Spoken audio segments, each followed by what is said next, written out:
This week on The Rock, we take a look at the new murals sprouting around the school. Next, we learn about Navy SEALs potentially training at Deception Pass Bridge. And finally, we recognize Cerebral Palsy Awareness Month here at the school. All this today on The Rock.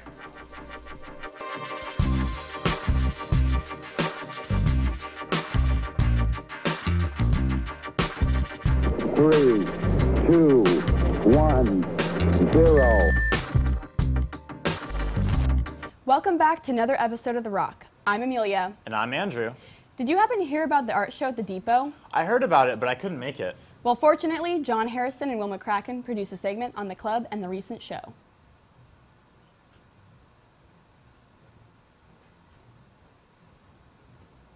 You may have seen murals like these pop up around the CTE wing these last few months.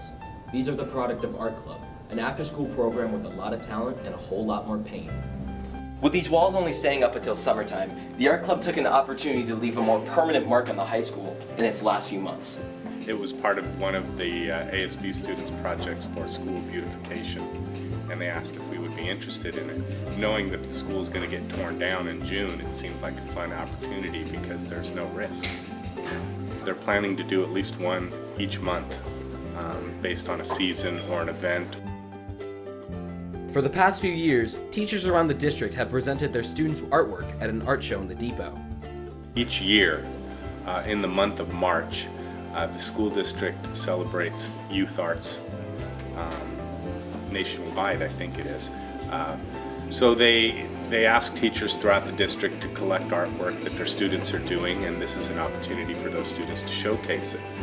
At the high school level, I try to select students who are passionate about art, who are in advanced art, and who have a fairly decent body of work that they can put on display.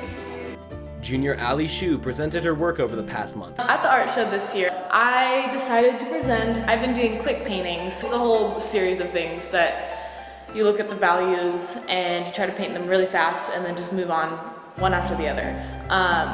And so I started doing that, I started accumulating a lot, and then I was like, you know what, I will just make an entire wall out of them because they're so colorful. For The Rock at Anacortes High School, I'm John Harrison. 4, 3, 2, 1. I'm glad we have such talented students in this high school. I agree. In recent news, Seattle Times covered a story relating to Navy SEALs potentially using Deception Pass Park for training purposes. Connor Powell and Georgia Stoltz went to Deception Pass to find out a little bit more. From Bowman's Bay to Washington Park, Anacortes is home to some of the most beautiful locations in the state, one of the most impressive and most populated being Deception Pass. However, the peaceful nature of this beautiful place might soon be disrupted. The Navy has expressed interest in implementing a Navy SEAL training program here at Deception Pass. SEAL is an acronym used for the Navy's sea, land, and air teams. These teams are elite forces assigned to some of the most high-profile cases in the world, such as Operation Geronimo in 2011. We talked to the Deception Pass Park Ranger, Jason Armstrong, to learn more about the implementation of the Navy SEAL training and how it would affect the state park.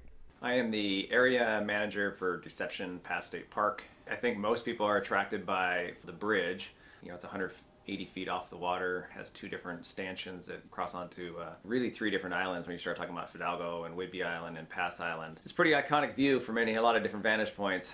But in addition to that, Deception Pass has a lot of unique qualities. We start talking about old growth forests in the park. We have the North Beach, which you have immediate beach access.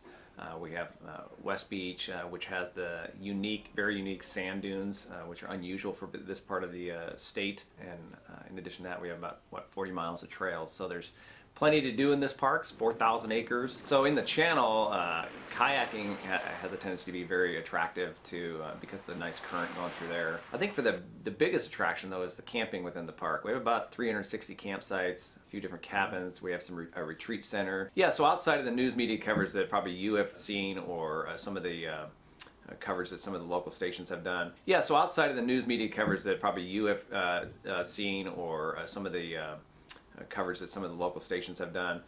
That's about all the information I have on the Navy SEALs training out here. There's no formal agreement between Washington State Parks and the Navy. There's actually been no conversation with regards to this park on those topics. Whenever we have those discussions, this park's always going to be concerned about environmental issues and park safety related issues in terms of how it impacts visitor experience. When you start talking about structures that people can climb, either trees or rock walls, they can do some landing craft experiences in terms of boating, some scuba diving experiences. So I would guess that they would want to do it because it adds those environmental pieces that they can kind of add to their training regimen. There are many challenges in this park when you start talking about there's things that the Washington State Parks has to consider when making those types of decisions that impact both visitor experience, visitor safety, and perception in terms of how park interacts with a wide variety of people. Those are all controversial issues when it comes to where Navy trains or where military trains. So in terms of how we make a decision about that or whether that can actually occur, that's a long ways down the road, involves a lot of stakeholder groups and a lot of conversation between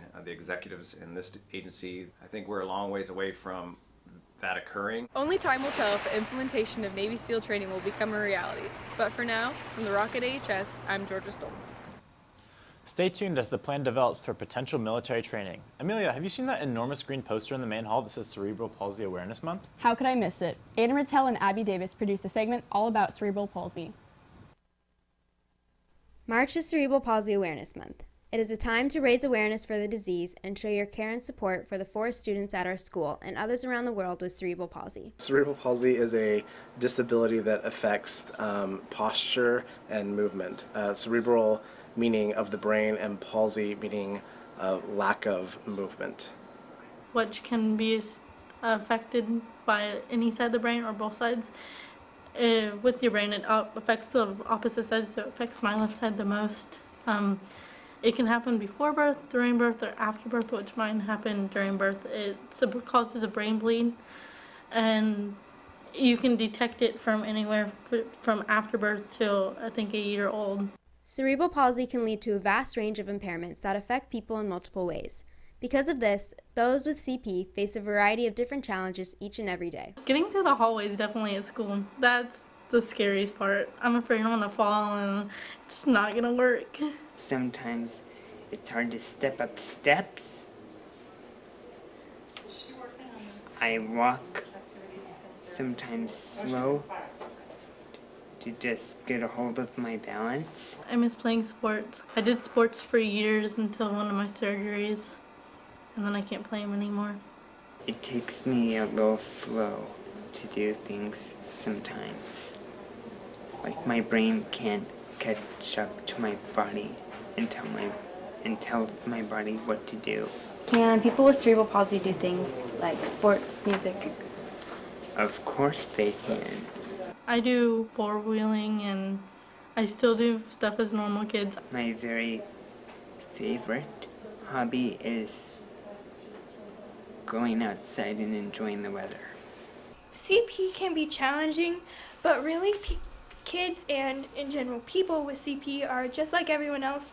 They just have some extra things they have to face and things, and you shouldn't exclude them because kids with CP, if they see themselves being excluded, and this goes for me too, they can kind of feel left out and like people don't see them as the same as them. I just appreciate that students with cerebral palsy or autism or Down syndrome or anything else can thrive and flourish here and are accepted, and I just think it goes to speak highly of our culture as a school, and I just commend all the students. One thing that kids can do to really get involved is not go to like any special lengths, but if you know someone with CP, just say hi and try to include them in an activity and let them know that you appreciate them as a friend. What I want everyone to know about CP is they're very unique and special.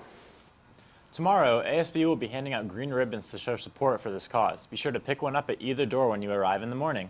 Thank you for tuning in on this week's episode of The Rock. And from our rock to yours, have a great day, AHS.